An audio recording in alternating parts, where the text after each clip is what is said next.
When I look at these photographs, I realize that from my 20s to my 40s we had so many friends. Now I regret that we have lost touch completely or that I rarely see many of them. How could this happen? I wonder whether sometimes they think the same thing.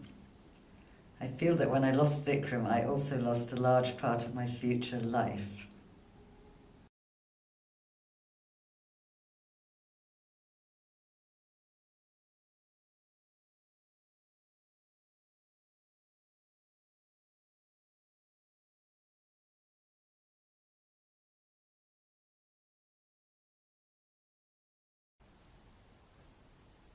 I never realized there were unintentional shrines in my house. Somehow things just got placed here and there and stayed. Vikram started to draw shortly before he died. He would have become quite good, I think, had he lived to develop it further. It certainly gave him pleasure.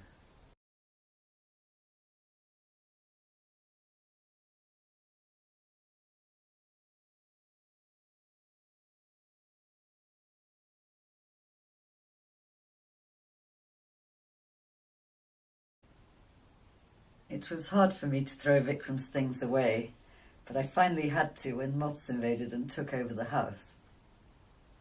They ate his clothes and quite a few Tibetan carpets that we had collected together in Nepal. I hoped Tom would be able to fit into his clothes, but he never did, as they were too big for him.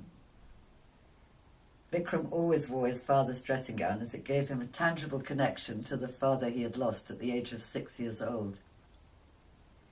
It was difficult for him to throw it away when it eventually wore out.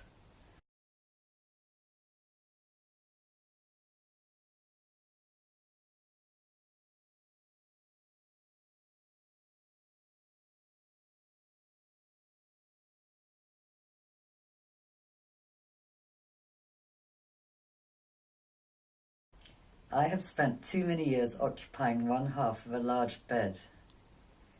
It is the most potent symbol of absence.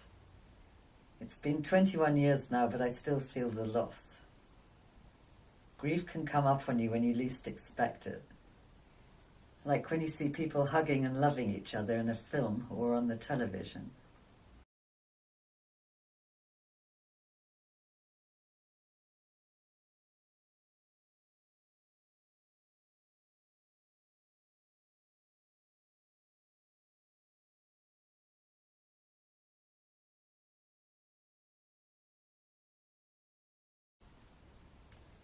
Vikram never gave me an engagement ring.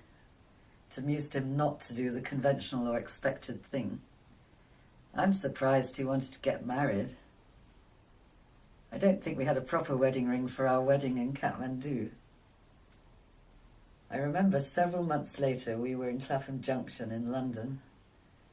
We went into a jewellery shop and he bought me a cheap £27 wedding ring. We were not poor and I wondered why I was worth so little.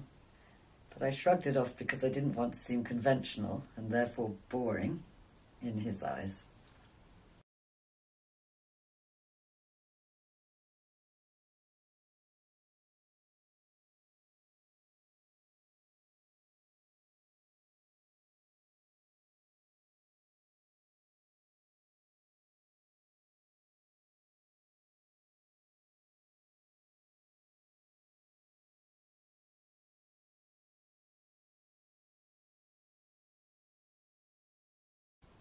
Shortly before he died, I remember a telephone conversation when I was in London and he was in UAE, when he said out of the blue, "I never gave you a ring to celebrate our engagement, did I? I feel bad about that, and when you come out here to join me, we will go to Dubai and I'll buy you a proper ring." I remember feeling happy that he finally acknowledged my feminine feelings, that I was worth something more precious. He died a week later in a car accident, and I never got my ring.